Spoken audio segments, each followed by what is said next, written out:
Eu sou a Yasmin Feitosa de Souza e vou falar sobre drogas ilícitas.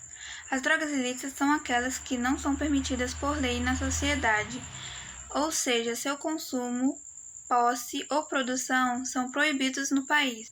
Dentre as drogas mais famosas, temos a cocaína, a maconha, o crack, o LSD, a heroína e o purp drink.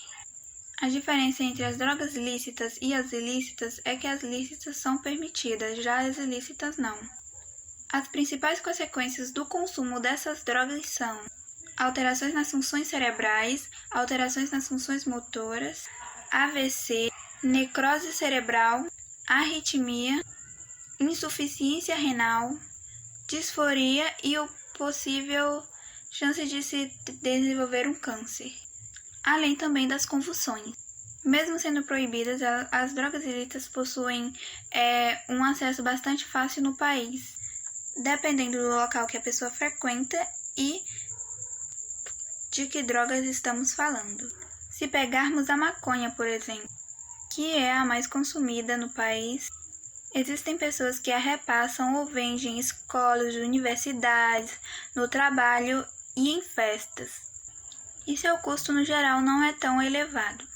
Concluo que, sejam elas drogas ilícitas ou lícitas, merecem devida atenção e, sendo elas aceitas ou não pela sociedade, o ideal é manter certa distância, pois agora você sabe a base social destrutiva, física e psicológica que essas drogas causam. Eu sou a Arielle e vou falar sobre as drogas lícitas. As drogas lícitas, elas são substâncias sintéticas ou naturais que podem alterar o comportamento do indivíduo. Elas têm seu consumo, produção e venda permitidos por lei. Porém, segundo a OMS, os incidentes causados por drogas lícitas são bem maiores que os das drogas ilícitas. Dentre as drogas lícitas estão o álcool, o cigarro e alguns medicamentos. O álcool provoca a sensação de segurança. Se ingerido em excesso, pode trazer um comportamento agressivo e depressivo. Nos adultos dependentes, ele pode causar a cirrose hepática, problemas cardíacos e hipertensão. O cigarro, ele provoca a sensação de euforia. Além do tabaco, ele também apresenta várias substâncias tóxicas que podem levar à perda da resistência respiratória, irritação na garganta e até o câncer.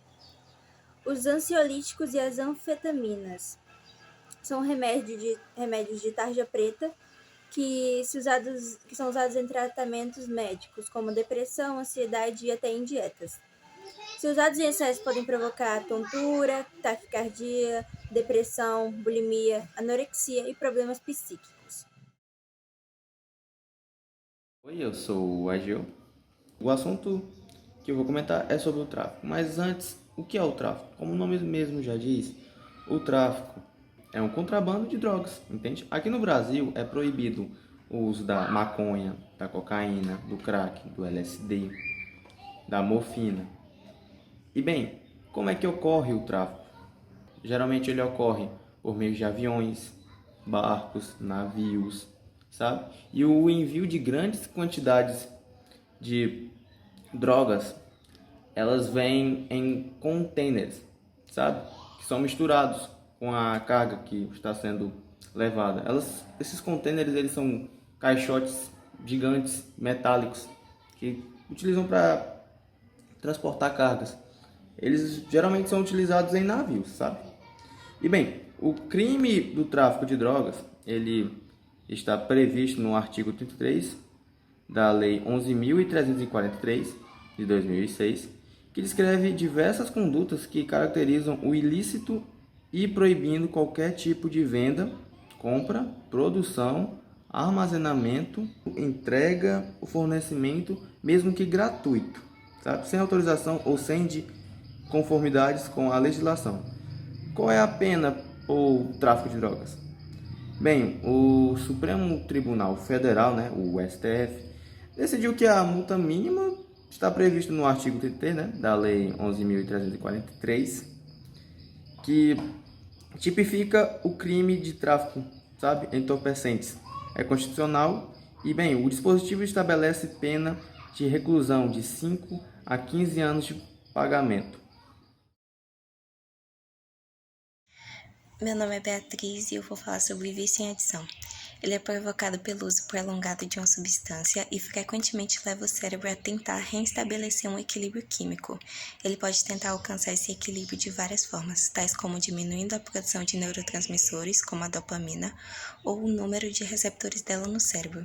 Uma consequência que vai ficando cada vez mais difícil sentir a mesma intensidade de prazer com as mesmas coisas de antes. Isso tem a ver com o que chamamos de tolerância. Ela ocorre quando uma dose habitual da substância tem um efeito menor do que costumava ter, fazendo que quantidades maiores sejam necessárias para se obter o mesmo efeito de antes. Por isso que hoje em dia os transtornos relacionados à substância que estamos chamando aqui de vício representam um grande problema da saúde pública e podem levar a condições médicas graves e desenvolvimento de transtornos mentais e até a própria morte. E há muitas coisas que ajudam no início de uma adição, como a predisposição genética, experiências de vida, traços de personalidade, pressões sociais e cultura, podendo favorecer ou desfavorecer o vício. A adição é uma doença involuntária que afeta a motivação. Assim, um dos sinais que nos ajuda a diferenciar o uso recreativo de substâncias e adição, precisamente, é o fator compulsão. Quando um consumo começa a ser realizado de forma compulsiva e o indivíduo perde o controle sobre si mesmo, estamos perante uma adição. Alguns exemplos de adição é grande parte da rotina diária será ocupada em pensar no consumo ou arranjar a forma de adquirir a substância. Existem tentativas passadas de paragem do consumo que não foram bem-sucedidas e sem capacidade de controlar as quantidades consumidas. Apesar de que a adição pode ser uma perturbação com muito sofrimento, com tratamento pode alcançar-se de novo uma vida saudável e feliz. Pedir ajuda é importante nesse processo e demonstrar a capacidade de reconhecer limitações e aceitar estar preparado para mudar. Meu nome é Hannah Mel, eu vou falar dos tratamentos das drogas. Os tratamentos das drogas visam o processo de desintoxicação e ressocialização do indivíduo, a fim que este recupere as suas habilidades sociais e possa ter a sua vida normal outra vez. Nas clínicas de reabilitação, é possível encontrar o tratamento mais adequado para cada caso. Por isso que a avaliação profissional é tão importante. Quais são as principais etapas dos tratamentos? A desintoxicação. Ela consiste na etapa de eliminar as toxinas do corpo e fazer com que este se adapte à ausência da droga. Conscientização. É a conscientização sobre gatilhos, vulnerabilidade, riscos, etc. Ressocialização. Processo pelo qual o indivíduo passa para restaurar sua posição na sociedade.